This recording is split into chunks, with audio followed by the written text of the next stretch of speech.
Hey there, and welcome to Dark Creaky TV.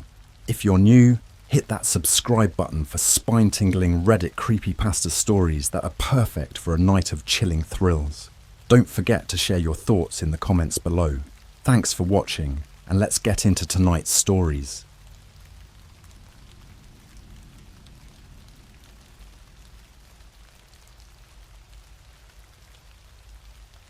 I dared the Ouija board to help me find a girlfriend. The next day, a girl in the woods approached me. Okay, so this is going to sound insane, but bear with me. It all started last Saturday night. My friends and I were hanging out at my place, bored out of our minds. We had a few beers and someone, maybe it was Tom, suggested we mess around with the Ouija board my mum had in the attic. You know, just for shits and giggles. We'd all seen horror movies and heard stories about how you shouldn't mess with that stuff. But honestly, we were just looking for something to do. So we pulled it out, wiped off the dust, and lit a couple of candles to set the mood. The whole thing was kind of a joke.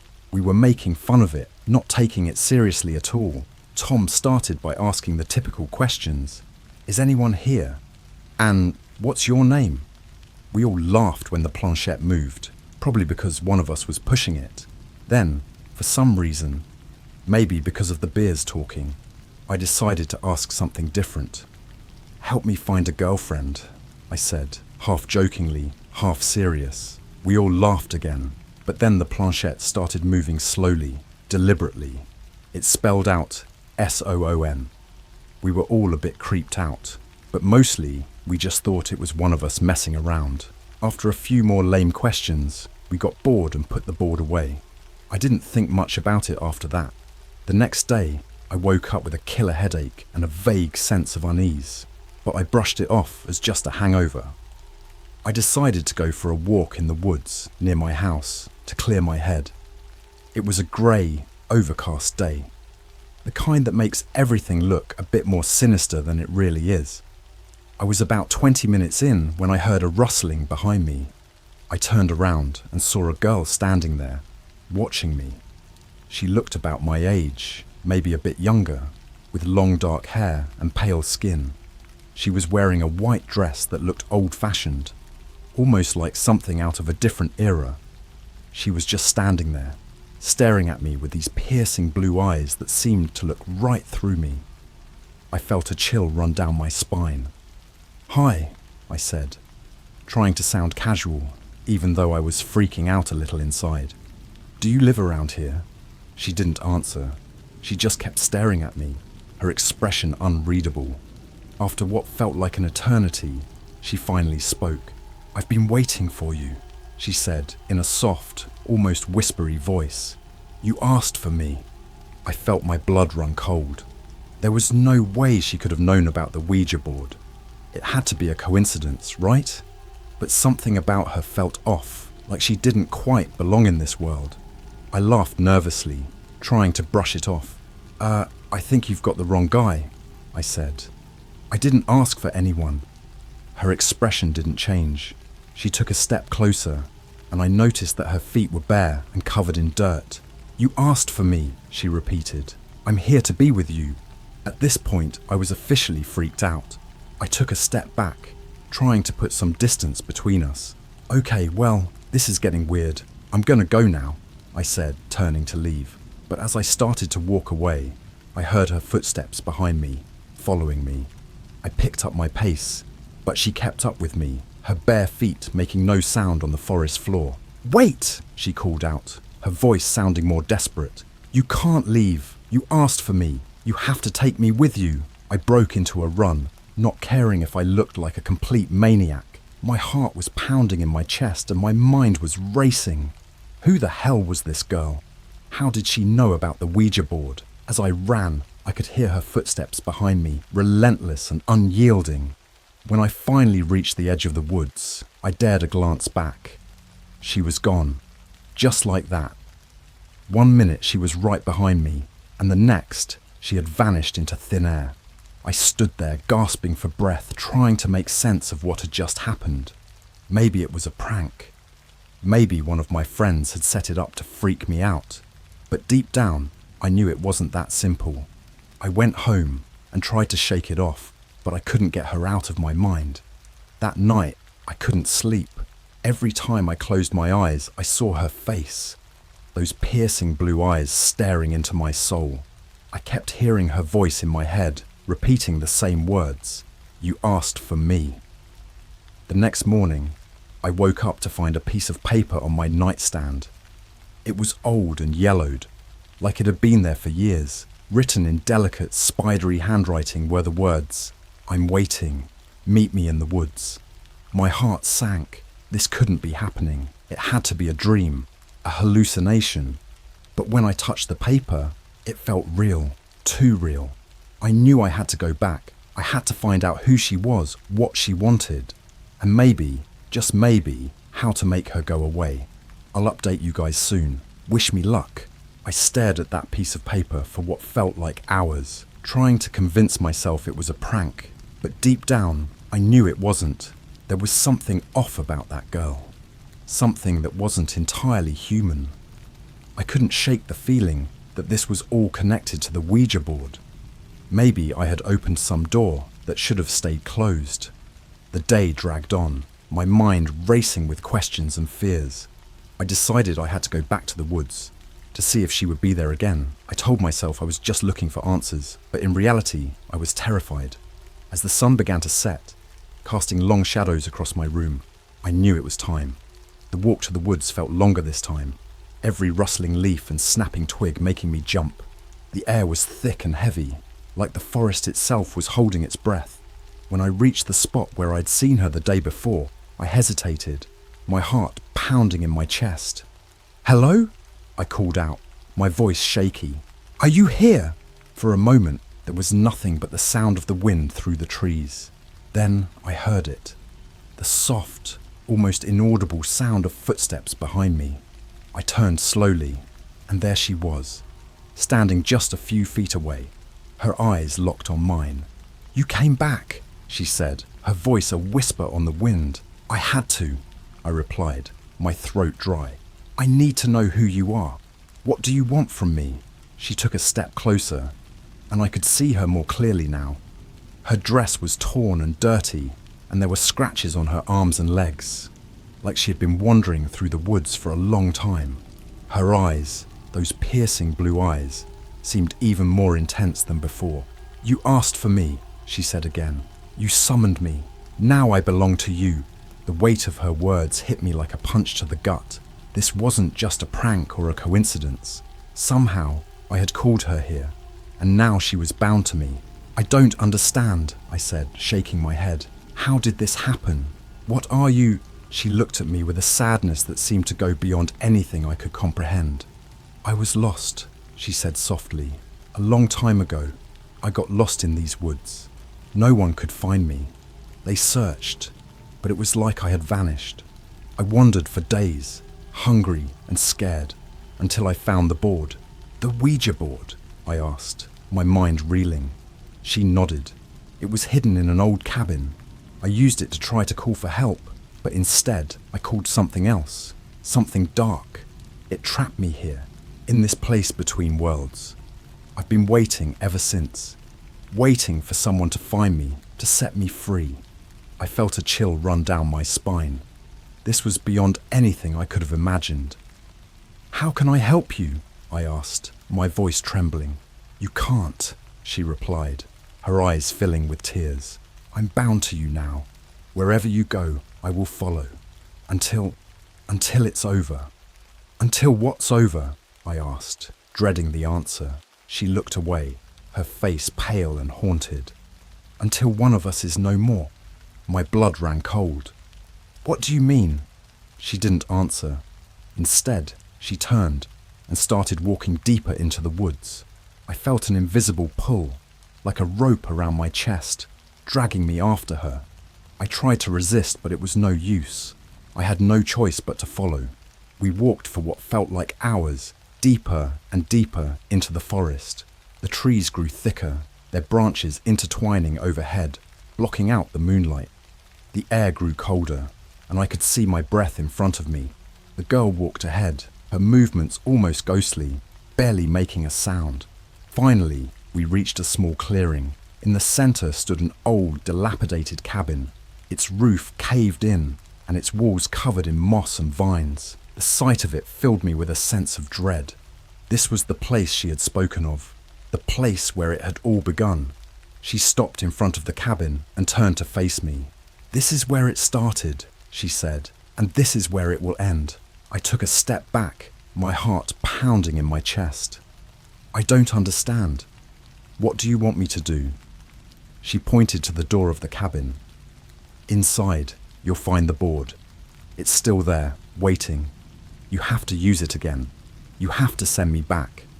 The thought of using the Ouija board again filled me with terror, but I knew I had no choice. If I wanted to be free of her, I had to do it. I took a deep breath and walked towards the cabin, the air growing colder with each step. The door creaked open, revealing a dark, musty interior. The floor was covered in debris, and the walls were lined with old, rotting furniture. In the center of the room, on a rickety table, sat the Ouija board. It looked exactly as it had the night we had used it, untouched by time. I sat down in front of it, my hands trembling. The girl stood behind me, her presence a constant reminder of what I had to do. I placed my fingers on the planchette, taking a deep breath. "Is anyone here?" I asked, my voice barely above a whisper. The planchette moved almost immediately, spelling out YES. "Who are you?" I asked, my heart racing. The planchette moved again, DEATH. A cold sweat broke out on my forehead. "What do you want?" "Yo, you." My vision blurred and I felt a wave of dizziness wash over me. The room seemed to spin, and the darkness closed in around me. I heard the girl's voice, faint and distant as if coming from far away. "You have to finish it," she said. "You have to send me back." I took a deep breath, forcing myself to focus. "How?" I asked, my voice shaking.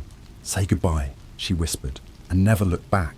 I moved the planchette to goodbye, my hands trembling. As soon as it touched the word, the cabin seemed to explode with light and noise. I felt myself being pulled backwards, away from the board, away from the girl. When I opened my eyes, I was lying on the forest floor, the cabin nowhere in sight. The girl was gone. The only sound was the wind through the trees. I sat up, my head spinning, trying to make sense of what had just happened. Had it worked? Was she really gone? I didn't know, but I wasn't going to stick around to find out. I got up and ran, not stopping until I was out of the woods and back in the safety of my home. That night, I slept with the lights on, afraid to close my eyes. I don't know if she'll ever come back, or if I've truly set her free. All I know is that I'll never mess with a Ouija board again. The next few days were a blur. I kept to myself, avoiding my friends and anyone who might ask questions. Every time I closed my eyes, I saw her face, those piercing blue eyes staring at me from the darkness. I couldn't shake the feeling that she was still out there, watching me, waiting. One night, I was lying in bed, trying to fall asleep, when I heard a noise outside my window. It was a soft tapping, like someone gently knocking on the glass. My heart raced as I sat up, staring at the window.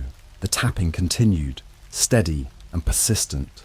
I slowly got out of bed and approached the window, my hands trembling. As I pulled back the curtain, I saw her. She was standing outside, her face pressed against the glass, her eyes wide and unblinking. I stumbled back, my heart pounding in my chest. "What do you want?" I shouted, my voice shaking. She didn't respond. Instead, she lifted her hand and pointed towards the woods. I shook my head, backing away from the window. "No, I won't go back there," I said, my voice barely above a whisper. Her expression didn't change. She continued to point, her eyes locked on mine. I felt a cold, creeping dread settle over me. I knew I had to go back, to face whatever it was that had been unleashed. I grabbed a flashlight and headed for the door, my legs feeling like lead. The walk to the woods felt like a death march. The air was thick with fog, and the moon barely pierced through the clouds. As I entered the forest, the trees seemed to close in around me, their branches reaching out like skeletal fingers. The path ahead was dark and foreboding, but I pressed on, driven by a mix of fear and determination. When I reached the clearing where the cabin had stood, I was met with an eerie silence. The cabin was gone, as if it had never existed. In its place was a circle of scorched earth, the grass blackened and dead. In the center of the circle stood the girl, her white dress glowing faintly in the moonlight. "You came," she said, her voice barely more than a whisper. "I had no choice," I replied, my voice trembling. "What do you want from me?" She stepped closer, and I could see the desperation in her eyes. "You have to help me," she said. "You have to finish what you started." I shook my head, feeling a surge of anger and fear. "I tried to help you. I used the board. I did everything you asked." "No," she said, her voice growing more urgent. "You didn't send me back. You only made things worse." I felt a chill run down my spine. "What do you mean?" "The spirit you called is not what you think," she said. "It's something darker, something more powerful. It's been trapped here for centuries, feeding on those who wander into its domain. When you used the board, you gave it power. You gave it me." Her words hit me like a punch to the gut. "What do you want me to do?" I asked, my voice shaking. "You have to destroy it," she said. "The board, the cabin, everything. You have to burn it all." I felt a surge of panic. "I can't do that. I don't even know where the cabin is anymore. It's gone." She reached out and took my hand, her touch cold as ice. "I'll show you," she said. "But you have to promise to do it. You have to promise to end this." I nodded, feeling a sense of hopelessness wash over me. "I promise," I said, my voice barely more than a whisper. She led me deeper into the woods, her hand still gripping mine. The path grew darker, the trees more twisted and gnarled. I could feel the presence of something watching us, its malevolent gaze heavy on my shoulders. I tightened my grip on the flashlight, its beam cutting through the darkness like a knife. After what felt like hours, we reached a clearing. In the center stood the cabin, its walls blackened and charred. The air was thick with the smell of smoke and decay. I felt a sense of dread settle over me as I stepped closer, my heart pounding in my chest. "You have to go inside," she said, her voice trembling. "The board is in there. You have to destroy it." I nodded, taking a deep breath. I approached the cabin, the door creaking open with a groan. Inside, the air was thick with dust and the smell of burnt wood. The Ouija board sat on the table, just as it had before, untouched by the flames. I grabbed the board and carried it outside, my hands shaking. "What now?" I asked, my voice trembling. "Burn it," she said. "Burn it all." I nodded, setting the board on the ground. I pulled out a lighter and flicked it on, the flame casting flickering shadows across the clearing. I touched the flame to the edge of the board, watching as it caught fire. The flames spread quickly, consuming the board and the table in a matter of seconds. As the flames grew, I felt a sense of relief wash over me. It was almost over. But then, I heard a low, rumbling growl from behind me. I turned to see a figure standing at the edge of the clearing, its eyes glowing with a malevolent light. "You cannot escape," it said, its voice a low, guttural growl. "You belong to me now." I felt a surge of terror as the figure stepped closer, its form shifting and changing in the flickering light. It was a grotesque, twisted parody of a human, its skin charred and blackened, its eyes glowing with an unnatural light. I backed away, my heart pounding in my chest. "No," I whispered, my voice trembling. "I won't let you take me." The figure laughed, a deep, rumbling sound that sent chills down my spine. "You have no choice," it said. "You called me. You gave me power. Now you will pay the price." I turned and ran, my feet pounding the ground as I fled the clearing. The sound of the figure's laughter echoed in my ears, growing fainter as I ran. I didn't stop until I reached the edge of the woods, my breath coming in ragged gasps. I don't know how I made it home, but when I finally collapsed on my bed, I felt a sense of relief wash over me. It was over. The board was gone, the cabin destroyed. But I knew, deep down, that I wasn't truly free.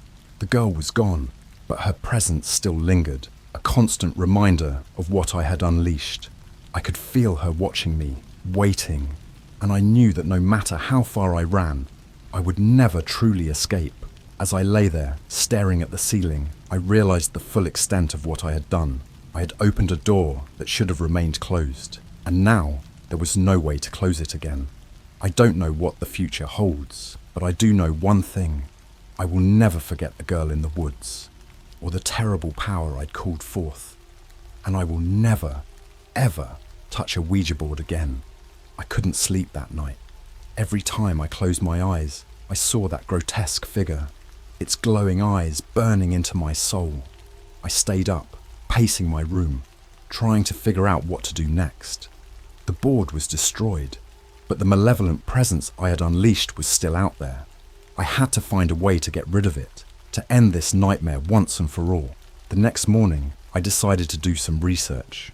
I spent hours online, looking up everything I could about Ouija boards, spirits, and how to banish them. Most of it was useless, just superstitions and urban legends. But then, I stumbled upon something that caught my eye. A forum post about a man who had faced a similar situation and had managed to banish the spirit. According to the post, the man had consulted a local witch, an old woman who lived on the outskirts of town. She'd given him a ritual to perform, a way to close the door he had opened and send the spirit back to where it came from. It sounded crazy, but at this point, I was willing to try anything. I found the woman's address and decided to pay her a visit. The drive to her house was long and winding, taking me through desolate country roads and dense forests. As I pulled up to her small, dilapidated house, I felt a sense of unease settle over me. The place looked like something out of a horror movie, with overgrown weeds and a sagging roof. But I was desperate. I knocked on the door, my heart pounding in my chest. After a few moments, it creaked open, revealing an old woman with sharp, piercing eyes. She looked me up and down, her gaze unnerving. "You're the one who called the spirit," she said, her voice raspy and filled with an unsettling certainty. I nodded, feeling a lump form in my throat. "I need your help," I said. "I need to get rid of it." She stepped aside, gesturing for me to enter. The inside of her house was just as eerie as the outside, filled with strange artifacts and the heavy scent of incense. She led me to a small table in the center of the room and motioned for me to sit. "You've opened a door that should have remained closed," she said, sitting across from me. "But there is a way to close it. It will not be easy, and it will not be without risk. Are you willing to do whatever it takes?" I nodded, my desperation outweighing my fear. "I'll do anything." She nodded and began to gather various items from around the room. Candles, herbs, and a small ornate dagger. She laid them out on the table, her movements deliberate and precise. "This ritual will require blood," she said, holding up the dagger. "Your blood. It will bind the spirit to you, and then you must sever the connection. Do you understand?" I swallowed hard, feeling a knot of fear tighten in my stomach. "Yes," I said, my voice barely above a whisper. She lit the candles and began to chant in a language I didn't recognize. The air grew heavy, and I felt a sense of foreboding settle over me. She handed me the dagger, her eyes locking onto mine. "Cut your palm and let the blood drip onto the herbs," she instructed. "Then place your hand on the table and repeat after me." I took the dagger, my hand trembling. With a deep breath, I made a shallow cut across my palm, watching as the blood welled up and dripped onto the herbs. The woman began to chant again, and I placed my hand on the table, the blood seeping into the wood. "By my blood, I bind you," she said, and I repeated the words, feeling a strange energy pulsing through the room. "By my will, I sever you," she continued, and I echoed her words, my voice shaking. "By my soul, I banish you," she said, her voice growing stronger, and I repeated the phrase, feeling a surge of power. As the last word left my lips, I felt a sudden, intense pain in my chest. It was as if something was being ripped out of me, something dark and malevolent. The candles flickered, and the air seemed to vibrate with an unseen force. I gasped, clutching my chest, the pain almost unbearable. The woman continued to chant, her voice rising to a crescendo. The room grew darker, and I felt the presence of the spirit, its anger and desperation palpable. But as the woman's words reached their peak, the presence began to fade, the darkness lifting. Finally, the pain subsided, and I collapsed onto the table, gasping for breath. The candles burned steadily, their light casting long shadows across the room. The woman placed a hand on my shoulder, her touch surprisingly gentle. "It is done," she said softly. "The spirit is banished. You are free." I looked up at her, feeling a mix of relief and exhaustion. "Thank you," I said, my voice hoarse. She nodded. Her eyes filled with a strange, knowing sadness. "Be careful," she warned. "There are forces in this world that should never be tampered with. Remember that." I left her house feeling lighter, the oppressive weight of the spirit finally lifted. The drive home was a blur, my mind racing with everything that had happened. When I finally reached my house, I felt a sense of peace that I hadn't felt in days. But as I lay in bed that night, I couldn't shake the feeling that something was still watching me, lurking in the shadows. I tried to tell myself it was just my imagination, the remnants of my fear. But deep down, I knew that some doors, once opened, can never truly be closed. The next morning, I woke up to find another piece of paper on my nightstand. My heart sank as I picked it up. Recognizing the delicate, spidery handwriting, it read, "I'm still here. Meet me in the woods." The sense of dread returned, stronger than ever. I knew I had to go back, to face whatever was still out there. This wasn't over, not by a long shot, and I was starting to wonder if it ever would be. I stared at the note, my hands shaking. The girl was still out there, and whatever I had done clearly hadn't worked. I knew I couldn't avoid it any longer. I had to go back to the woods, to face whatever was still haunting me. I grabbed my flashlight and a jacket and headed out the door, my mind racing. The walk to the woods felt longer than ever, each step weighed down by a sense of impending doom. The air was thick with fog, and the trees loomed over me like silent sentinels. As I entered the forest, I felt a familiar chill run down my spine. The path ahead was dark and foreboding, but I pressed on, driven by a mix of fear and determination. When I reached the clearing, I was met with an eerie silence. The scorched earth where the cabin had stood was still there, a stark reminder of everything that had happened. And in the center of the circle stood the girl, her white dress glowing faintly in the moonlight. "You came back," she said, her voice barely more than a whisper. "I didn't have a choice," I replied, my voice trembling. "Why are you still here? I did what you asked. I destroyed the board." She shook her head, her eyes filled with a sorrow that seemed to go beyond anything I could comprehend. "It's not enough," she said. "The spirit you called is more powerful than you can imagine. It's bound to this place, and to you. Destroying the board was only the first step." My heart sank. "What do I have to do?" I asked, dreading the answer. "You have to face it," she said. "You have to confront the darkness within yourself. Only then can you truly banish it." I felt a surge of fear and anger. "How am I supposed to do that?" I shouted. "I don't even know what it is." She stepped closer, her eyes locking onto mine. "It's your fear, your guilt, your anger. The spirit feeds on it, grows stronger with it. You have to let it go. You have to face it and accept it." I shook my head, feeling a sense of hopelessness wash over me. "I don't know if I can do that," I said, my voice barely above a whisper. "You have to," she said. "It's the only way." She reached out and took my hand, her touch cold as ice. "Come with me," she said. "I'll show you." She led me deeper into the woods, the path growing darker and more twisted with each step. I could feel the presence of the spirit, its malevolent gaze heavy on my shoulders. The trees seemed to close in around us, their branches reaching out like skeletal fingers. After what felt like hours, we reached a small clearing. In the center stood a stone altar, covered in strange symbols and markings. The air was thick with the scent of incense and something darker, more sinister. "This is where it must be done," she said, her voice trembling. "You must stand on the altar and confront the spirit. Only then can you banish it." I took a deep breath, my heart pounding in my chest. I stepped onto the altar, feeling a strange energy pulsing through the stone. The girl stepped back, her eyes filled with a mix of fear and hope. "Close your eyes," she said, "and let go."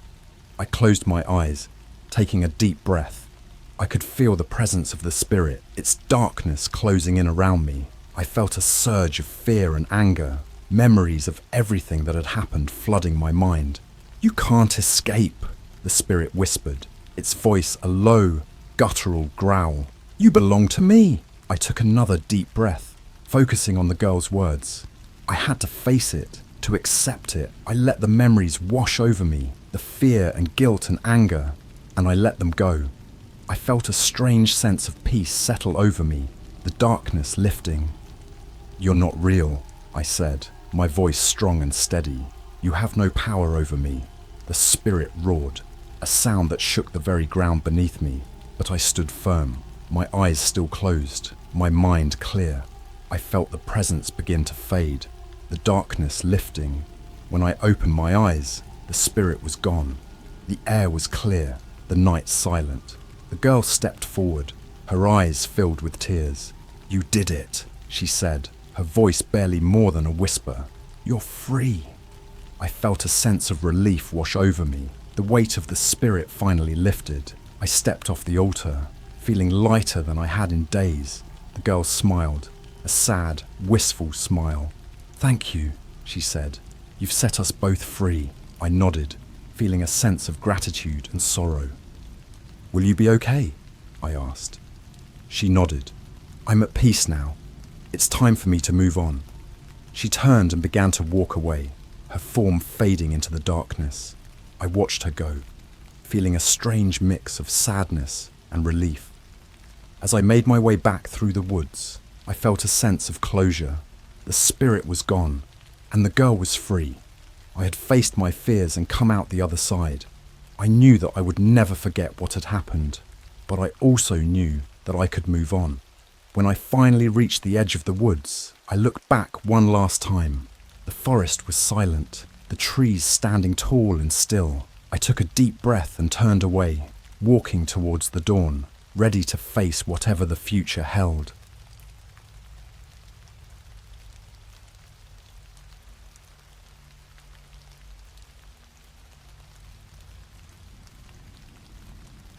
I found Kobe Bryant with the Ouija board.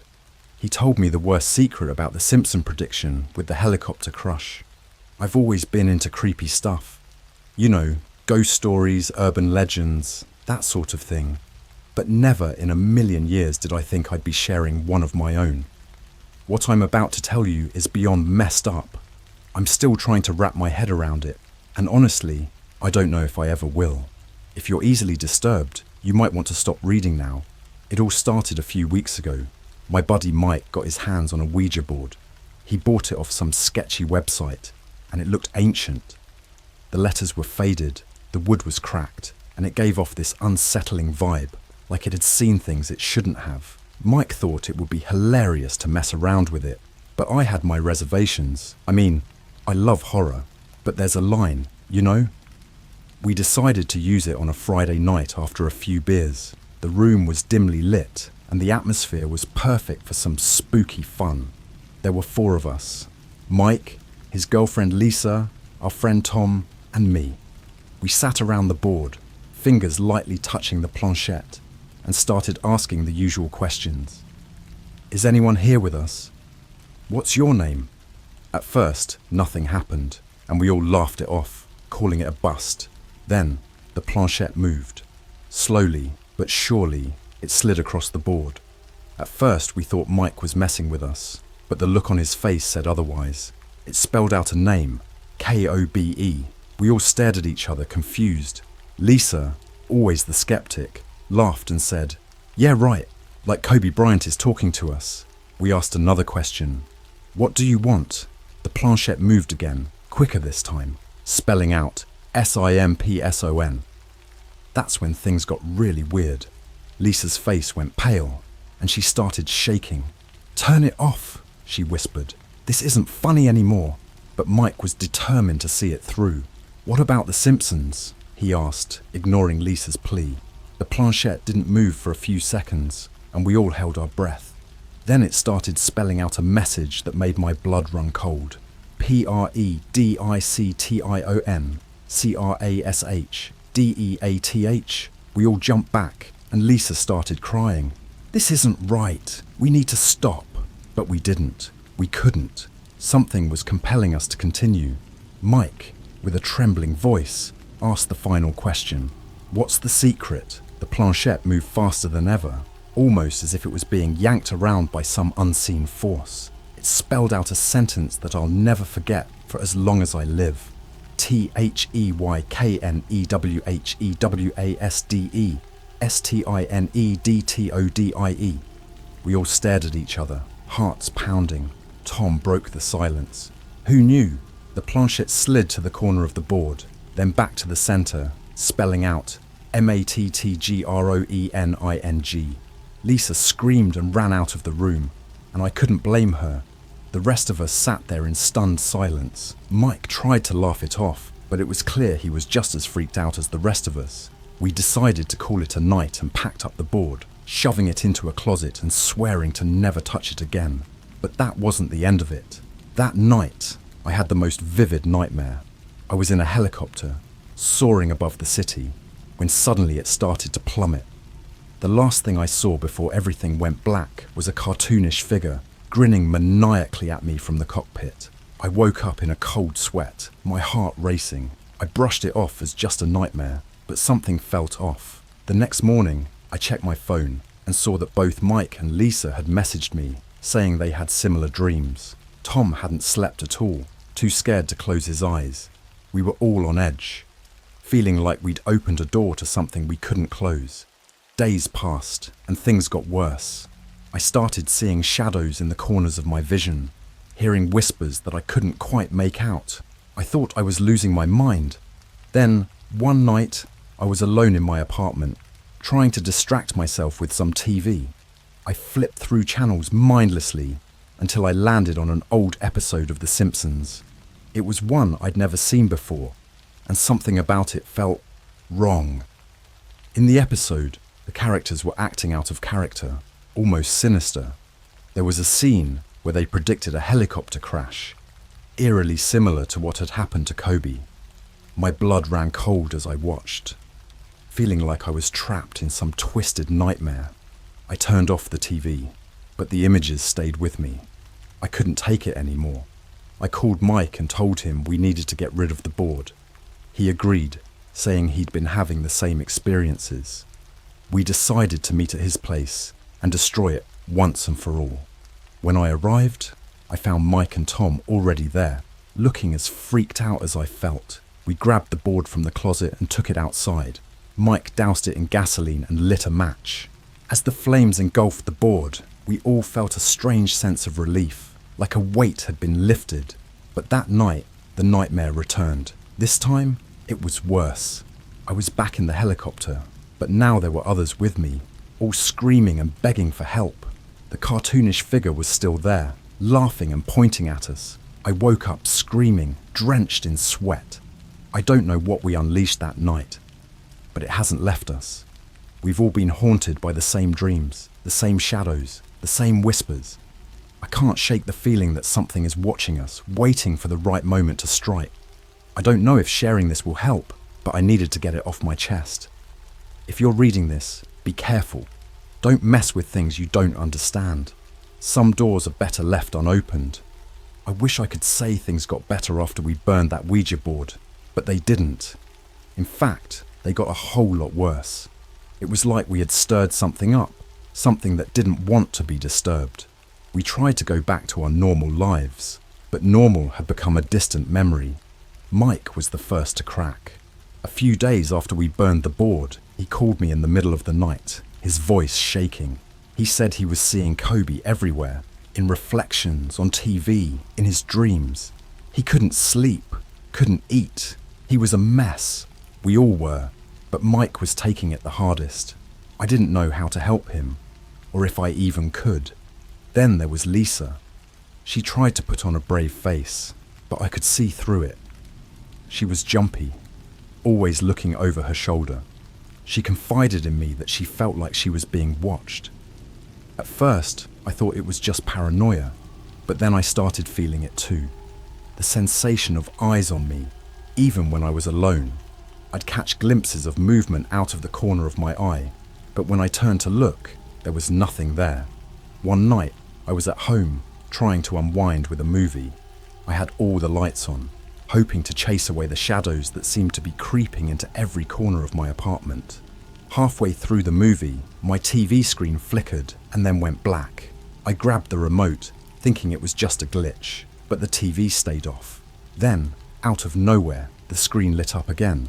But instead of the movie, it was a grainy, black and white video. It was footage of a helicopter crash. My heart skipped a beat. The helicopter was spinning out of control, plummeting toward the ground. There was no sound, just the eerie silence of the crash unfolding in slow motion. And then I saw them. Cartoon characters, like the ones from The Simpsons, standing at the crash site, grinning. Their eyes were dark voids, and their smiles were twisted into something that was anything but friendly. I couldn't tear my eyes away from the screen. I watched as the characters approached the wreckage, peering inside. The video zoomed in on the twisted metal, and I saw faces, real faces, twisted in pain and terror. Among them, I recognized Kobe. His eyes were open, staring blankly, and his mouth was twisted into a silent scream. I scrambled to turn off the TV, but the remote wouldn't work. I ran to the power outlet and yanked the cord from the wall, plunging the room into darkness. My heart was pounding, my hands shaking. I could still see the image burned into my mind. Kobe's lifeless eyes, the sinister cartoon characters, the wreckage of the helicopter. It felt like I was losing my grip on reality. The next day, I called Mike and told him what had happened. He was quiet for a moment. Then he said he'd seen something similar. His TV had turned on by itself, showing footage of the crash. But in his version, the characters were moving, interacting with the scene, almost as if they were orchestrating it. We decided to meet up and figure out what the hell was going on. We gathered at Mike's place again, all of us looking like we hadn't slept in days. We shared our experiences, each one more horrifying than the last. Lisa had been hearing voices, whispers, telling her to join them. Tom had been seeing shadows, dark figures lurking in the corners of his apartment, watching him. We were all on edge, paranoid, terrified. It was clear that burning the board hadn't done anything. If anything, it seemed to have made things worse. We needed answers, but we had no idea where to start. Mike suggested going back to where he got the board, maybe finding out more about its origins. It was a long shot, but we were desperate. The website he'd bought it from was gone, taken down, or maybe never even real to begin with. We tried searching for similar boards, anything that might give us a clue, but we kept hitting dead ends. The more we searched, the more we felt like we were being pulled deeper into a dark abyss, a place where reality and nightmare blended together. One night, as I was digging through online forums, I found a thread that caught my eye. It was about cursed objects and how to break their hold. The instructions were vague, but it mentioned something about finding the source of the curse and confronting it directly. It sounded insane, but at this point, we were willing to try anything. We decided to conduct another session with the Ouija board, even though the thought of it made my skin crawl. We figured if we could contact whatever it was we had angered, maybe we could find a way to appease it, or at least get some answers. Mike had a friend who was into the occult, and he agreed to help us. That night, we gathered at Mike's place again. The atmosphere was tense, everyone on edge. Mike's friend Jake set up the board and lit some candles, creating a circle of light in the otherwise dark room. We sat around the board, fingers lightly touching the planchette, and took a deep breath. Jake started the session, asking if there was anyone there with us. For a moment, nothing happened, and I felt a glimmer of hope that maybe it was all in our heads. But then the planchette moved, slowly spelling out YES. Jake asked who we were speaking to, and the planchette moved again, faster this time, KOBE. My heart skipped a beat. I asked the question that had been haunting me. Why are you here? The planchette spelled out a chilling response. THEYKNEW. We asked who knew, but the planchette stopped moving. The candles flickered and the temperature in the room seemed to drop. We all felt it, a presence, something dark and malevolent. Jake asked another question, but the planchette didn't move. Instead, we heard a whisper, faint but clear. Join us. The candles went out, plunging the room into darkness. We scrambled to turn on the lights, and when we did, the board was gone, just vanished. We were all shaken, trying to make sense of what had happened. Jake said we needed to be careful, that we had attracted something powerful, something that wasn't going to let go easily. In the days that followed, things escalated. I started seeing Kobe's face everywhere, not just in dreams or on TV, but in reflections, in the patterns on the walls, even in the faces of strangers. The whispers grew louder, more insistent. I felt like I was being watched all the time, like something was following me. Mike's paranoia got worse. He stopped leaving his house, barricading himself inside. Lisa was barely speaking, her eyes hollow and haunted. Tom had started carrying a knife, convinced that the shadows were going to come for him. We were all falling apart, and there didn't seem to be any way to stop it. I don't know how much more of this we can take. The nightmares, the hallucinations, the feeling of being hunted. It's all becoming too much. If anyone out there has any idea what's happening to us, please, for the love of God, help us. We're running out of time, and I'm terrified of what will happen when it finally catches up to us. I barely slept the night after our failed Ouija session.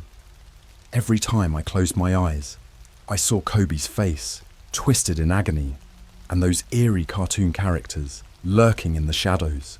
The whispers were louder now, echoing in my mind even when I was awake.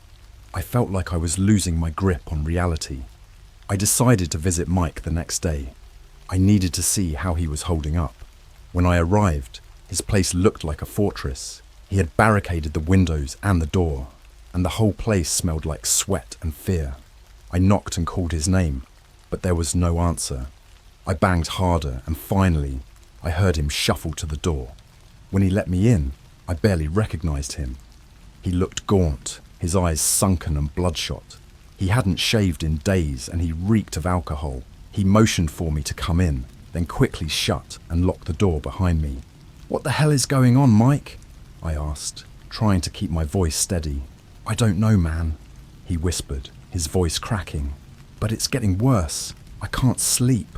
I keep seeing things, hearing things. I don't know how much more of this I can take." I felt a pang of guilt. This was my fault. I had gone along with the Ouija board idea, thinking it was all just a joke. Now, we were all paying the price. We sat in his living room, the air thick with tension. Mike had set up a series of makeshift alarms. Pots and pans, stacked precariously on top of each other. Strings tied to bells. Anything that might give him a warning if something tried to get in. "Have you heard from Lisa or Tom?" I asked, hoping they were holding up better than Mike. "Yeah," he said, rubbing his temples. "Lisa's not talking to anyone. She's completely shut down. Tom, he's been having violent outbursts. He thinks we're all going to die." We sat in silence for a while, the weight of our situation pressing down on us. I was about to suggest we all meet up again when Mike's phone buzzed. He picked it up, his face growing even paler. "It's Tom," he said, his voice barely above a whisper. Tom's message was short and frantic. "They're coming. We need to end this. Meet me at the old warehouse." The old warehouse was a place we used to hang out as teenagers. It was abandoned, creepy, and isolated, the perfect setting for whatever crazy plan Tom had in mind. We didn't have any better ideas, so we agreed to meet him there. The drive to the warehouse was tense. Every shadow on the road looked like it was moving. Every noise made me jump. When we finally arrived, the place was just as I remembered. Dark, dilapidated, and full of memories I'd rather forget. Tom was waiting for us outside, pacing back and forth, clutching a baseball bat. He looked even worse than Mike. His clothes were dirty, his hair disheveled, and his eyes had a wild, desperate look. "We need to destroy whatever's left of that board," he said as soon as we got out of the car. "I've been doing some research. There's a ritual we can try. It might be our only chance. I didn't like the sound of that, but we were out of options. We followed Tom into the warehouse, the air inside cold and damp. He had set up a circle of candles on the floor, with strange symbols drawn in chalk around them. In the centre was a small pile of ashes, the remnants of the Ouija board. Tom explained the ritual to us, his voice trembling. We needed to chant some words, burn some herbs, and sprinkle the ashes with holy water. It sounded like something out of a bad horror movie, but we were desperate. We stood around the circle, each of us holding a candle. Tom started the chant, and we joined in, our voices echoing in the empty space. The air grew colder, and I felt a prickling sensation on my skin, like we were being watched. As we chanted, the flames of the candles flickered and danced, casting eerie shadows on the walls. The whispers started again, growing louder, almost drowning out our voices. I felt a surge of panic, but I forced myself to keep going. Then, something happened. The ashes in the centre of the circle began to glow, emitting a faint, eerie light. The air around us crackled with energy, and I felt a pressure in my chest, like something was trying to push its way in. Suddenly, the candles went out, plunging us into darkness. The whispers turned into screams, and I felt something cold and slimy brush against my arm. I stumbled back, dropping my candle, and felt a sharp pain in my leg. I looked down and saw blood, my blood, trickling down my leg from a deep scratch. Mike screamed, and I saw him being dragged across the floor by an unseen force. Tom was trying to fight off something invisible, swinging his bat wildly. I grabbed my flashlight from my pocket and switched it on, the beam cutting through the darkness. What I saw made my blood run cold. Shadows, darker than the night, were swirling around us, their forms shifting and writhing. They had no faces, but I could feel their malevolent gaze. One of them was holding Mike, its shadowy tendrils wrapped around his body, squeezing tight. I rushed to Mike, trying to pull him free, but the shadow was too strong. It felt like trying to pull someone out of quicksand. Tom joined me, and together we managed to wrench Mike away from the shadow, but not without cost. The tendrils left deep, burning marks on his skin, and he was barely conscious. We stumbled out of the warehouse, panting and bleeding. The shadows didn't follow, but I could feel their presence lingering just out of sight. We collapsed on the ground outside, trying to catch our breath. "What the hell was that?" I gasped, my heart pounding. "I don't know," Tom said, his voice shaky. "But we need to end this. We need to find the source and destroy it, or it's going to destroy us." Mike was barely responsive, his eyes glazed over with pain and fear. We had no idea where to go from here, but one thing was clear. We couldn't keep running. Whatever this thing was, it wasn't going to stop until it had us. We needed help, but who could we turn to? The police would think we were crazy. Our families wouldn't understand. We were alone in this, facing something that defied explanation. As we sat there in the cold night, bruised and battered, a sense of dread settled over me. I didn't know if we would survive this, but we had to try. For Mike, for Lisa, for all of us. We decided to head back to Tom's place, hoping to come up with a plan. On the way there, I couldn't shake the feeling that we were being watched, that the shadows were still following us, waiting for the right moment to strike. When we arrived, we found Lisa sitting on the porch, her eyes hollow and haunted. She looked up at us, and I saw a flicker of hope in her eyes. "Did you do it? Did you stop it?" she asked, her voice barely a whisper. I shook my head. "Not yet, but we will. We have to."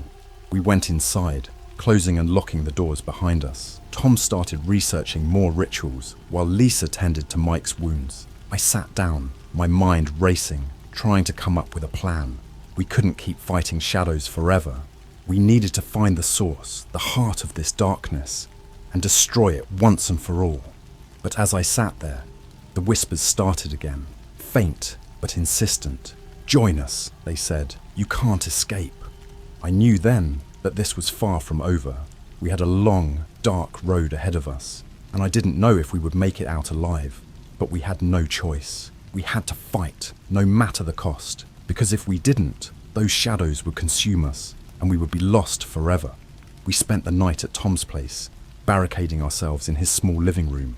None of us slept. How could we? Every creak of the floorboards, every gust of wind outside felt like a prelude to something terrible. The shadows had retreated, but we knew they weren't gone. They were waiting, biding their time. Tom was determined to find a way to end this. He scoured the internet, old books, and even called a few contacts who dabbled in the occult. Lisa stayed by Mike's side, trying to keep him calm. He was still in rough shape, his wounds festering despite Lisa's efforts to clean them. The marks left by the shadows seemed to pulse with a dark energy, as if the darkness itself was alive and trying to consume him. I couldn't shake the feeling of being watched. It was as if eyes were boring into the back of my skull, unseen but ever present. The whispers had subsided, but the silence was almost worse. It was heavy, oppressive, like the calm before a storm. Around 3 a.m, Tom finally found something that gave us a sliver of hope. It was an old, obscure text about banishing malevolent spirits. The instructions were detailed and complex, but it seemed like our best shot.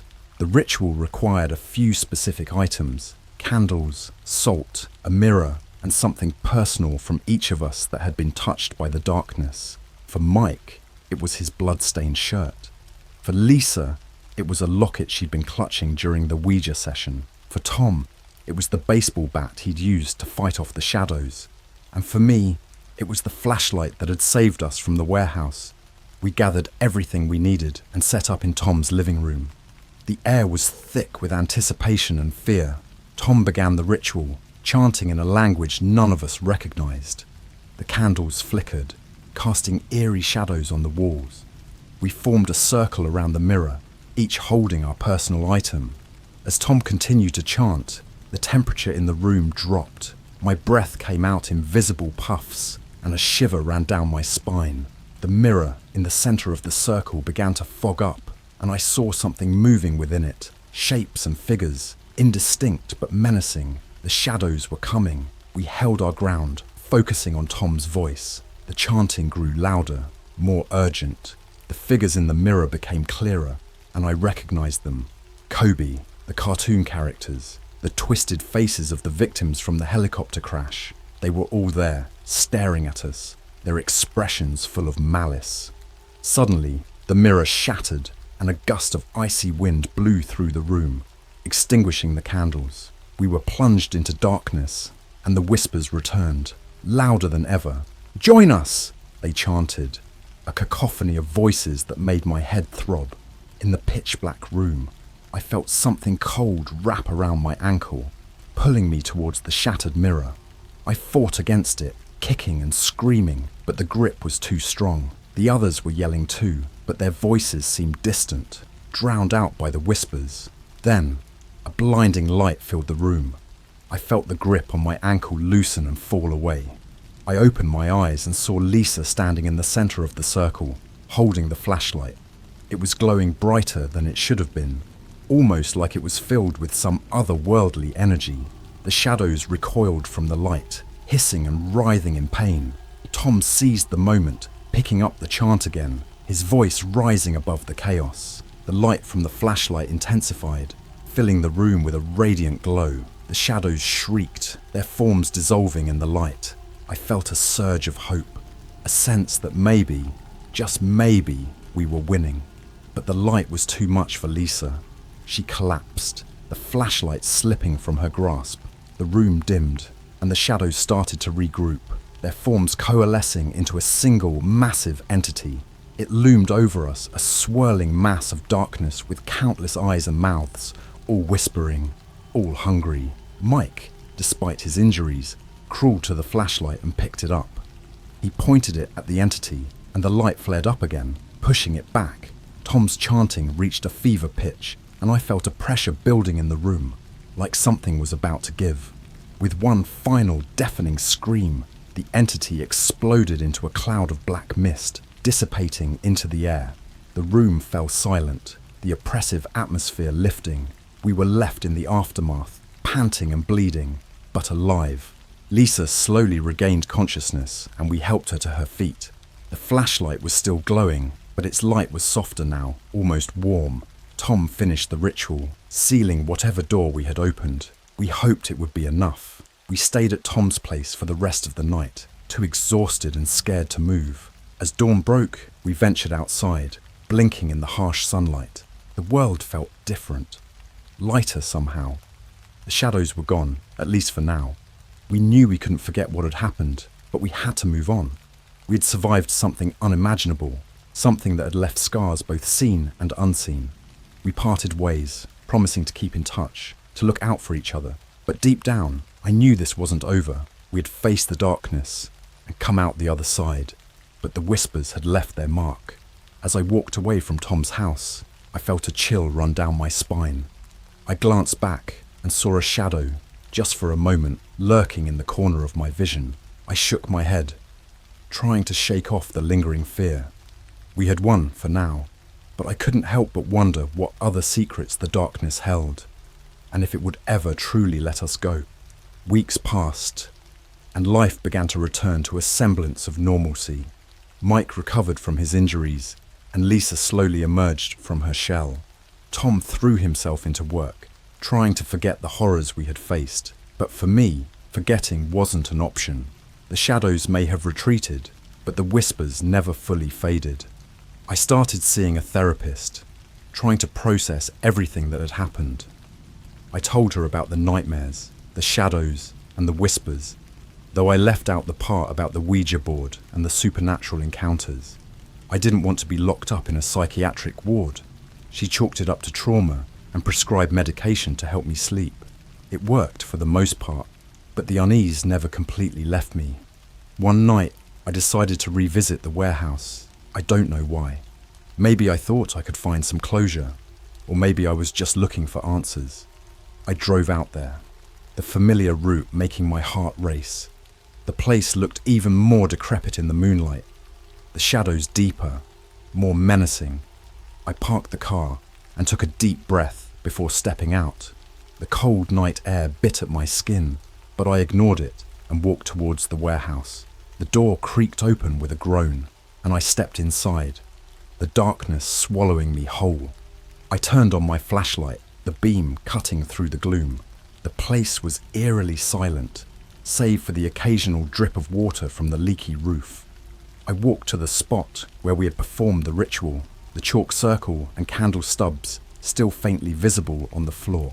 As I stood there, memories of that night flooded back, the fear, the pain, the overwhelming sense of dread. I was about to turn and leave when I heard a faint sound behind me, a whisper, barely audible, but unmistakable. "Join us!" I whipped around, the flashlight beam dancing wildly. The room was empty, but the whisper persisted, growing louder, more insistent. Panic surged through me, and I backed away, stumbling over debris. I had to get out of there. I turned to run, but the door slammed shut with a deafening bang, trapping me inside. My heart pounded in my chest as the whispers intensified, filling the room with a cacophony of voices. The shadows on the walls began to move, coalescing into dark figures with hollow eyes and gaping mouths. They surrounded me, their whispers turning into screams. "Join us! Join us! Join us!" I fell to my knees, covering my ears, but the screams only grew louder. The shadows closed in, their icy touch sending shivers down my spine. I felt myself being pulled into the darkness, the cold, slimy tendrils wrapping around my body, dragging me down. Just when I thought I couldn't take it anymore, a blinding light filled the room. The shadows recoiled, hissing and writhing in pain. I looked up and saw Tom standing in the doorway, holding the glowing flashlight. "Get up!" he yelled, rushing towards me. "We need to get out of here." He pulled me to my feet, and we ran towards the door. The shadows screamed in fury, but they couldn't withstand the light. We burst out of the warehouse, the cold night air hitting us like a slap in the face. We didn't stop running until we reached the car. We jumped in, and Tom floored it, the tires screeching as we sped away. My heart was still racing, but I felt a surge of relief wash over me. We had escaped for now. Back at Tom's place, we tried to make sense of what had happened. Tom explained that he had started feeling uneasy and decided to check on me. when he saw my car at the warehouse. He knew something was wrong. "We can't keep running from this," he said, his voice steady but grim. "We need to end it, once and for all." I nodded, knowing he was right.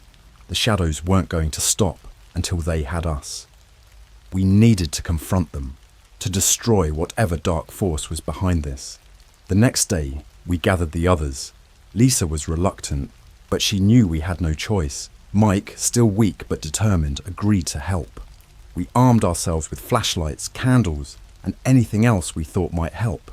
We returned to the warehouse, our hearts heavy with dread, but also with determination. This time, we weren't going to run. We were going to face the darkness head on.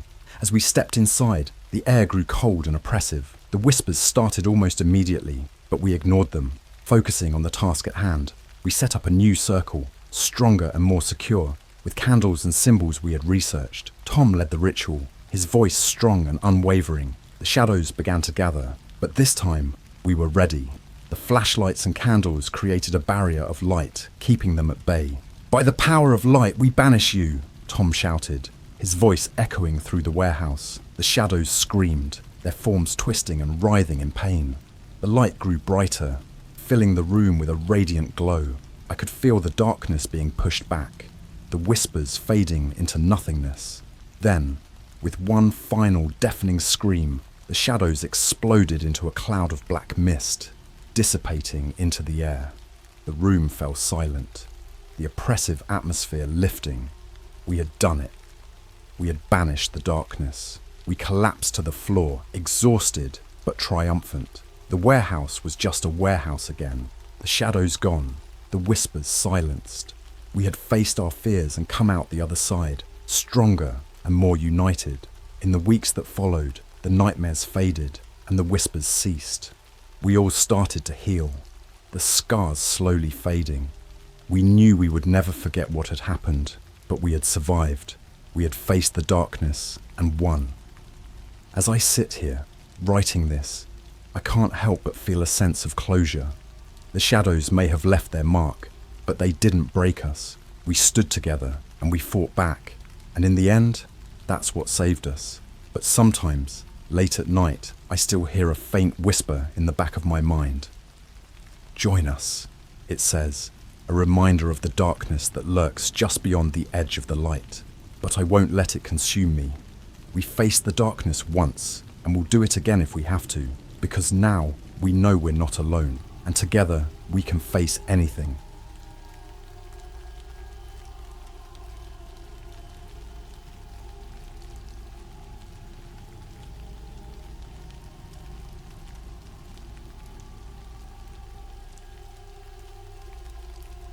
I found old Ouija board in my grandpa's cabin in the woods.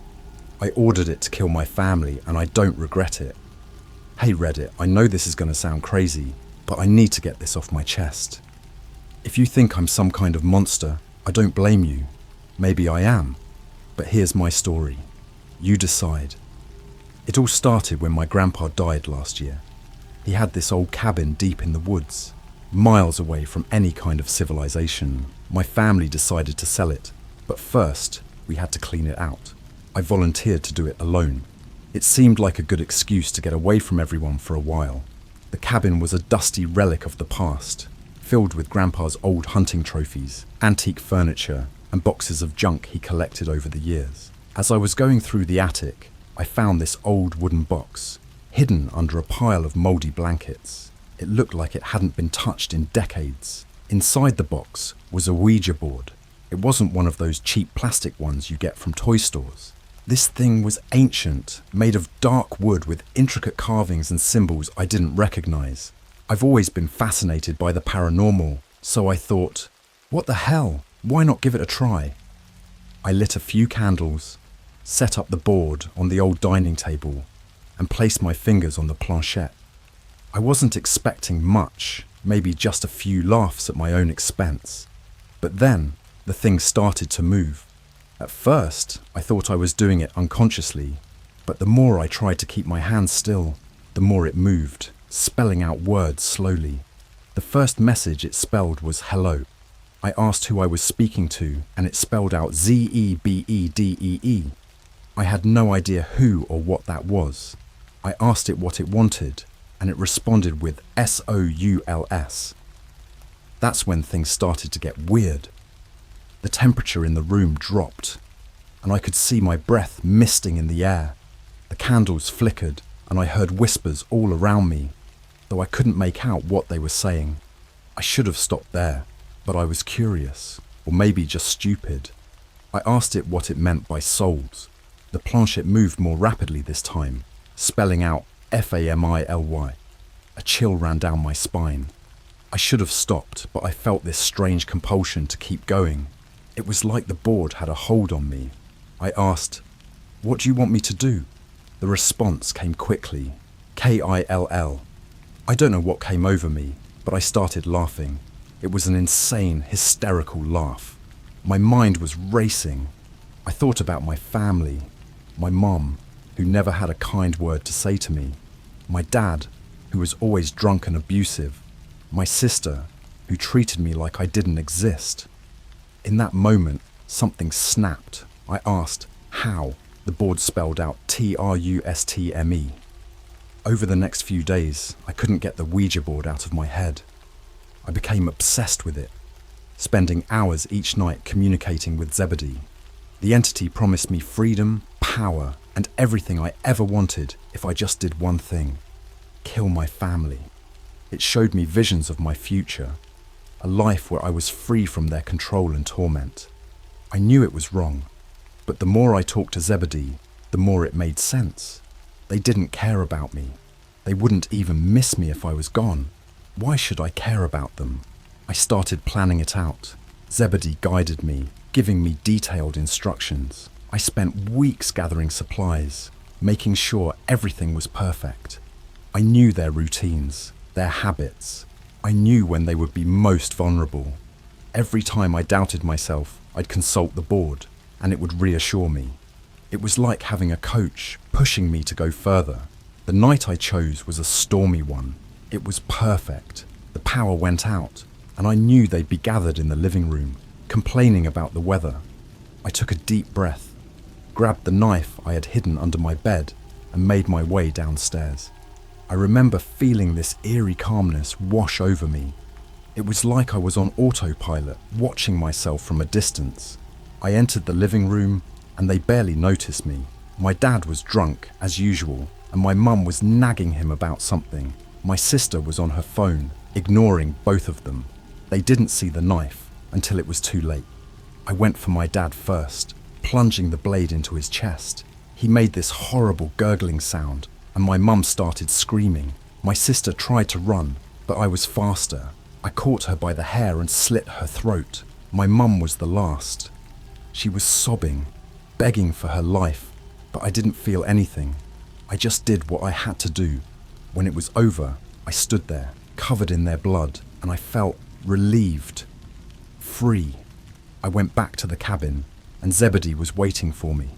The board spelled out WELLDONE.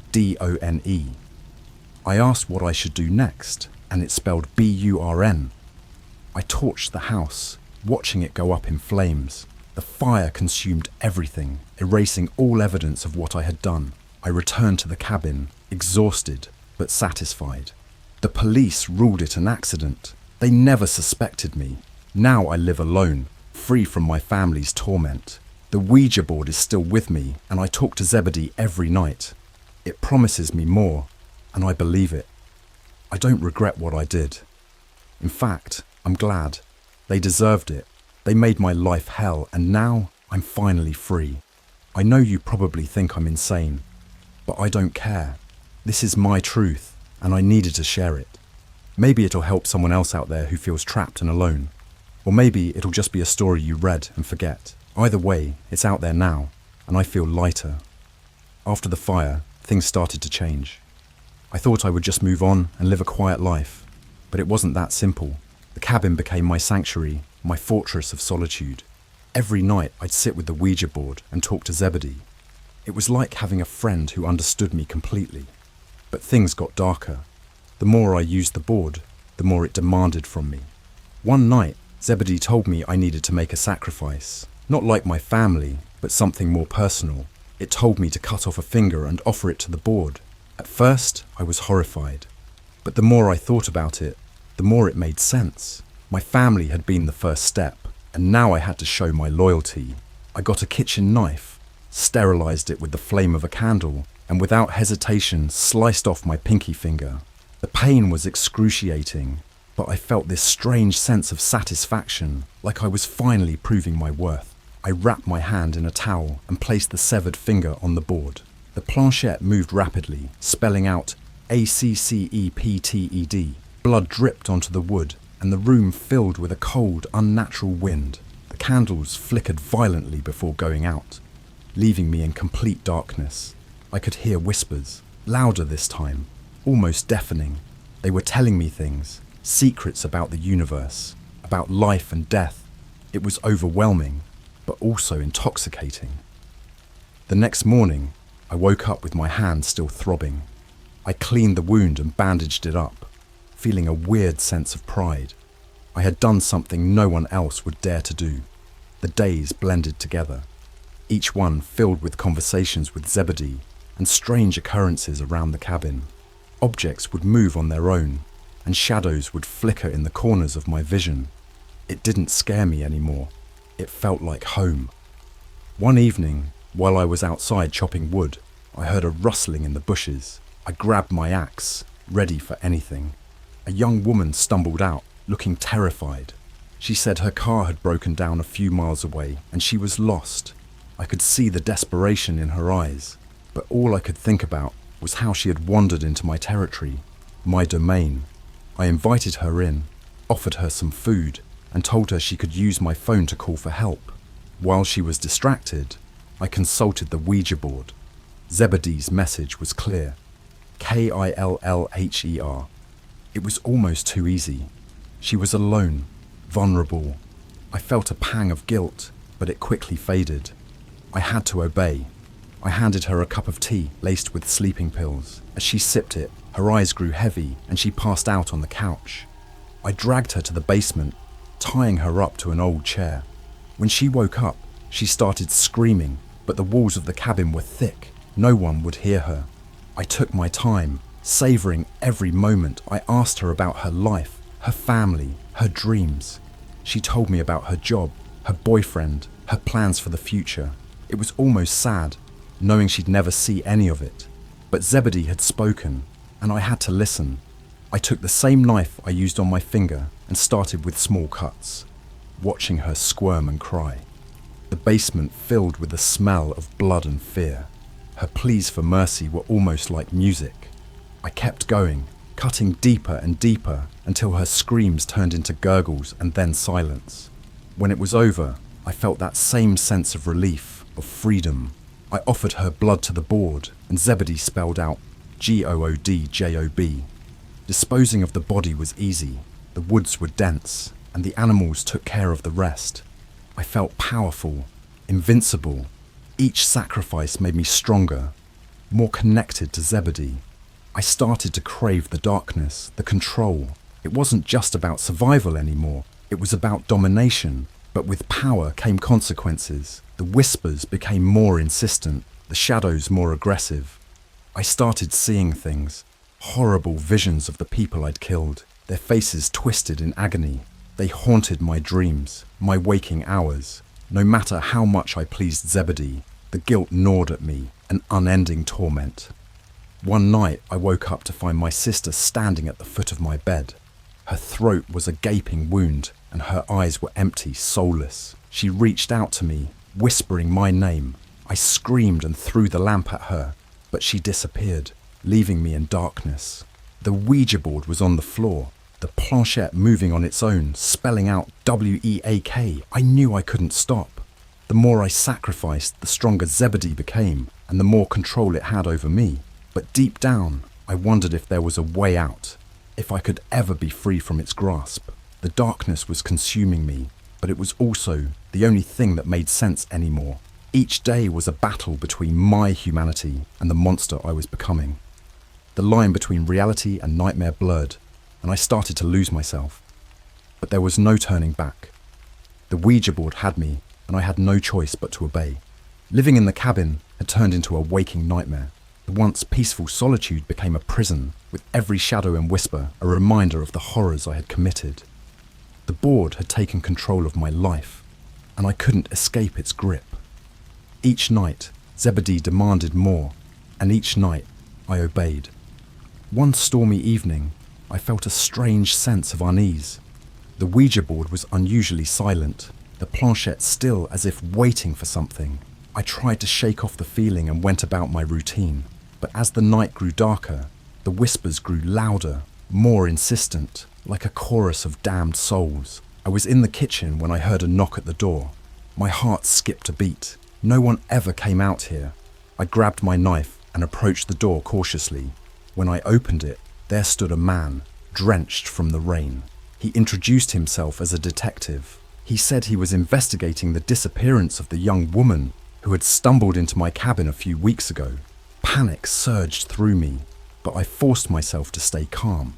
I invited him in, offered him a towel to dry off, and made up a story about not seeing anyone. He seemed to buy it at first, but I could tell he was suspicious. His eyes roamed the cabin, taking in every detail. I felt like a trapped animal. As he questioned me, I felt the Ouija board's presence stronger than ever. The planchette moved on its own, spelling out DEAD. The detective noticed my eyes darting to the board and asked about it. I shrugged, pretending it was just an old family heirloom. He asked if he could take a look at it, and I had no choice but to agree. He sat down at the table, placing his fingers on the planchette. The air grew cold and the candles flickered. I watched as the planchette started to move, slowly at first, then faster. His eyes widened in shock as it spelled out YOUREGRET. He looked at me, fear etched on his face. Before he could react, I lunged at him, slashing his throat with a knife. Blood sprayed across the room, and he fell to the floor, gasping for breath. I stood there, breathing heavily, watching the life drain from his eyes. The whispers were deafening now, a cacophony of voices screaming in my head. I dragged his body to the basement, dumping it next to the remains of the young woman. The smell of decay was overpowering, but I didn't care. I was numb. That night, I sat with the Ouija board, covered in blood. The planchette moved furiously, spelling out MORE. Zebedee's demands were insatiable. I knew I couldn't keep this up, but I had no choice. The board had become a part of me, its dark power entwined with my soul. Days turned into weeks, and the visions grew worse. I started seeing the faces of my victims everywhere, in the mirror, in the shadows, even in my dreams. They tormented me, screaming for revenge. I tried to ignore them, to focus on Zebedee's commands, but it was becoming unbearable. One night, I decided to end it all. I grabbed a bottle of whiskey and downed it, hoping to numb the pain. I took the Ouija board and went to the attic where it all began. I planned to burn it, to destroy the source of my torment. But as I lit the match, the planchette moved on its own, spelling out NO. The flames flickered, casting eerie shadows on the walls. I hesitated, feeling the board's power pulling me back. I dropped the match and it went out, leaving me in darkness. The whispers grew louder, more insistent, until they were all I could hear. I collapsed to the floor, clutching my head, trying to shut them out. Suddenly, everything went silent. I looked up to see Zebedee standing before me, a dark, shadowy figure. It spoke in a voice that was both a whisper and a roar, telling me that there was no escape. It had chosen me, and I was bound to it for eternity. I felt a cold hand on my shoulder, and everything went black. When I woke up, I was back in the living room, the Ouija board in front of me. The planchette spelled out WELCOMEBACK. I knew then that I was truly trapped, a prisoner of my own making. There was no escape from the darkness that had consumed my soul. The cabin had become my hell, and Zebedee was my demon. The whispers, the shadows, the visions, they were all a part of me now. I had given in to the darkness, and there was no turning back. The only thing left was to obey, to continue the cycle of death and destruction. As the days passed, I became more and more detached from reality. I started to enjoy the killings, the power it gave me. The line between right and wrong blurred until it no longer existed. I was a monster, and I reveled in it. But deep down, a part of me still longed for freedom, for a way out. I knew that as long as the Ouija board existed, I would never be free. The darkness had claimed me, but I wasn't ready to give up just yet. There had to be a way to break the cycle, to escape the grasp of Zebedee. I just had to find it. The days were long and torturous, each one blending into the next. I was a puppet on Zebedee's strings, doing its bidding without question. But deep inside, the small part of me that still held on to sanity screamed for release. I had to find a way to break free, to escape the clutches of the board. One evening, as the sun set behind the dense forest, casting long shadows through the cabin, I heard a soft knock at the door. It was so faint that at first I thought I imagined it. But then it came again. A hesitant, almost fearful tap. My heart raced as I grabbed the knife from the kitchen counter and approached the door. When I opened it, I found a teenage girl standing there, soaked from the rain, shivering and looking lost. She couldn't have been more than 16. She said she was hiking with her friends when she got separated and ended up here. She pleaded for help, her eyes wide with fear and hope. I hesitated. Part of me wanted to help her, to let her go. But the whispers started again, louder this time, more insistent. Kill. I felt the familiar pull of the board, the cold, dark presence of Zebedee urging me on. I forced a smile and invited her in, telling her she could dry off and rest until the storm passed. As she sat by the fire, warming herself, I went to the basement and retrieved a length of rope. The plan was clear, the steps rehearsed 1,000 times in my mind. But as I stood behind her, ready to strike, I saw something in her eyes. Innocence, fear, and a desperate need to survive. It reminded me of what I had once been before the darkness consumed me. I shook my head, trying to clear the fog of madness. The whispers grew louder, more aggressive. DOIT. But I couldn't. Not this time. I had to find another way. I dropped the rope and told her to stay put while I fetched some dry clothes. Down in the basement, I grabbed the Ouija board and placed my hands on the planchette. How do I stop this? I whispered, desperation in my voice. The board moved slowly, deliberately. BREAKME. Destroying the board seemed too simple, too easy, but I had nothing left to lose. I took the board and the axe I used for chopping wood and went outside, the rain pelting down on me. I raised the axe and brought it down with all my strength, splintering the board into pieces. A deafening scream filled the air, and I fell to my knees, clutching my head in agony. The storm intensified, lightning flashing across the sky, illuminating the forest in brief, blinding bursts. The ground beneath me trembled, and I could feel Zebedee's rage, its presence overwhelming. The whispers turned into screams, incoherent and furious. I crawled back to the cabin, drenched and exhausted. The girl was still there, eyes wide with terror as she watched me. I knew I had to get her out of here before it was too late. I grabbed her hand and pulled her towards the door. We need to leave, now. We stumbled through the forest, the rain making it difficult to see, the mud sucking at our feet. The whispers followed us, growing fainter but still present, a constant reminder of the darkness that had haunted me. I didn't know where we were going, but I kept moving, driven by a primal instinct to survive. After what felt like hours, we emerged onto a dirt road. In the distance, I saw headlights approaching.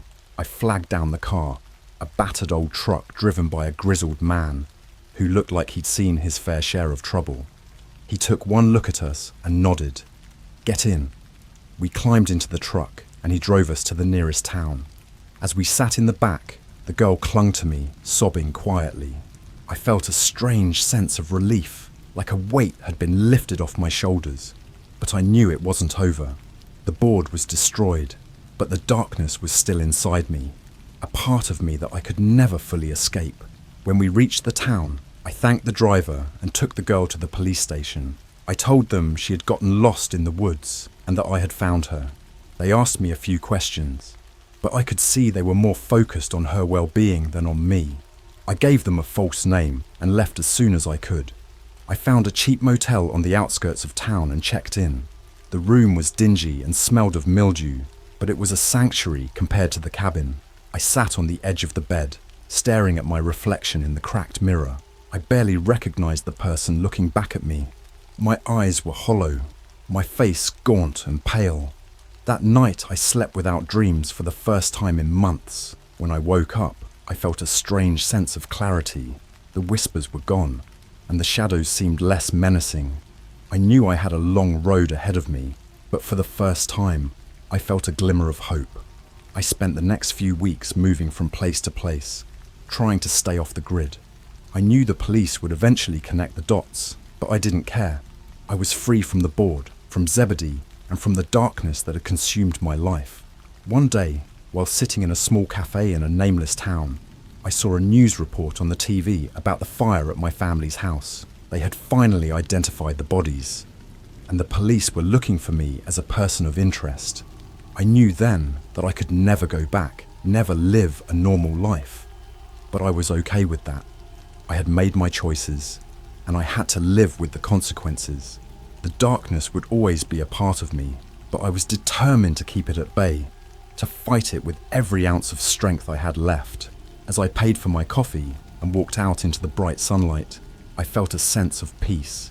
The road ahead was uncertain, but it was mine to travel. I was no longer a puppet, no longer controlled by the whispers and the shadows. I was free. Life on the run was a peculiar kind of freedom. I moved from town to town, never staying long enough to form attachments or draw suspicion. Each place was just a temporary refuge, a brief pause in my perpetual flight from the past. I thought I had left the darkness behind, but deep down, I knew it was only a matter of time before it caught up with me.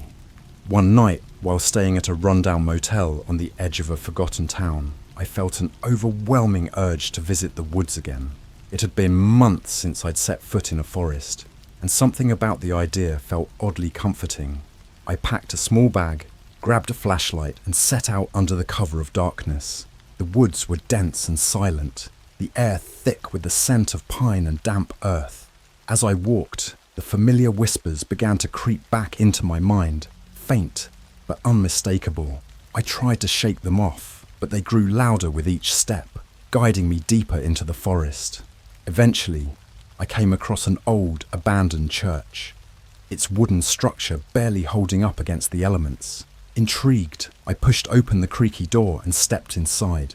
The interior was dark and musty, filled with decaying pews and shattered stained glass. At the front of the church, where the altar once stood, I saw it, a makeshift shrine covered in candles and strange symbols. My heart raced as I approached the altar.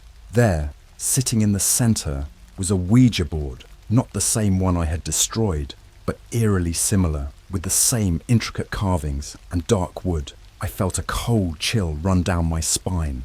Zebedee had found me. I placed my hands on the planchette, and it moved instantly, spelling out WELCOMEBACK. The whispers intensified, filling the air around me.